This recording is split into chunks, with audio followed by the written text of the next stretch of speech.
Retail work isn't just stocking shelves. For millions, it's a high-stress environment with hidden costs to your well-being. The data is startling. Retail ranks in the bottom 10% of all industries for workplace mental health. The main source of this stress isn't difficult customers. It's the unpredictable schedule itself, a system-level problem. This leads to clopening, closing late, and opening early, a draining reality for half of all retail workers. Now we'll expose the schedule's true impact and reveal the specific strategies you can use to fight back. What does this scheduling chaos do to a person? The first casualty is sleep, with nearly half of all workers reporting major disruptions, and 60% report physical symptoms like stress headaches. Your body keeps a score that your mind might try to ignore. The damage spills into life. 44% struggle to schedule personal commitments, like doctor's appointments. 39% feel perpetually burned out. 30% face financial distress from the unstable hours. And another 30% feel disconnected from friends and family. The schedule actively isolates you from your support system. For working parents, this becomes a crisis. Unstable schedules mean unstable childcare, creating huge emotional and logistical strain. So, the schedule is a nightmare. What are the hidden psychological pressures at play on the floor? One issue is mismatched responsibility and power. You're told to enforce policy and handle upset customers, all without the real power to make decisions. So what is the hidden cost of putting on a happy face through it all? That happy face is called emotional masking. It's the hard psychological work of hiding your true feelings to appear professional.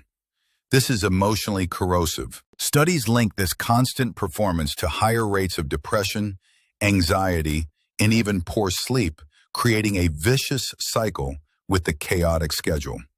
This need to perform is most draining during customer confrontations, a daily reality of dealing with frustrated, angry, or even abusive people. All this pressure gets amplified by a single choice: understaffing.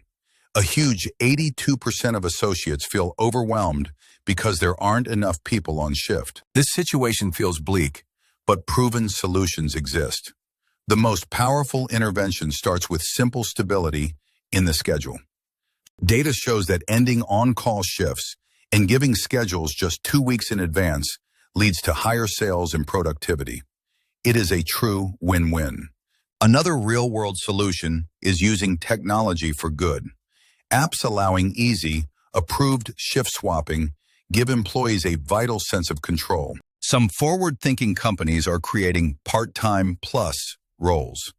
They give a soft guarantee of 20 hours a week, reducing financial stress. Beyond scheduling, effective companies invest in mental health services and train managers to spot burnout, making asking for help a sign of strength. Company changes are vital.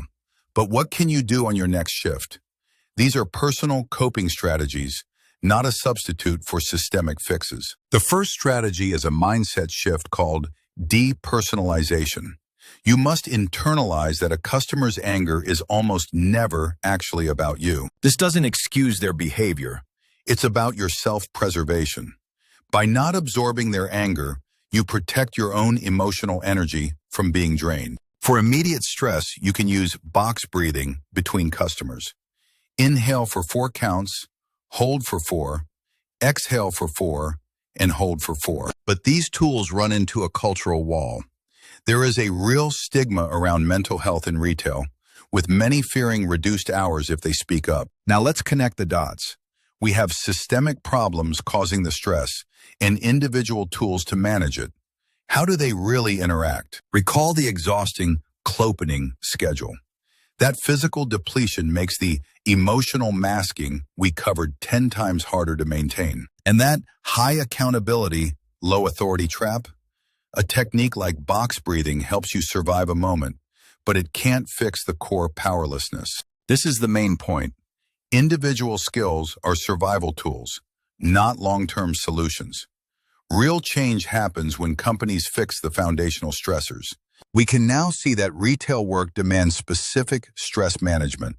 where external chaos from schedules directly attacks a person's internal well-being. For workers, use these tools for protection and know the system's flaws are not your fault.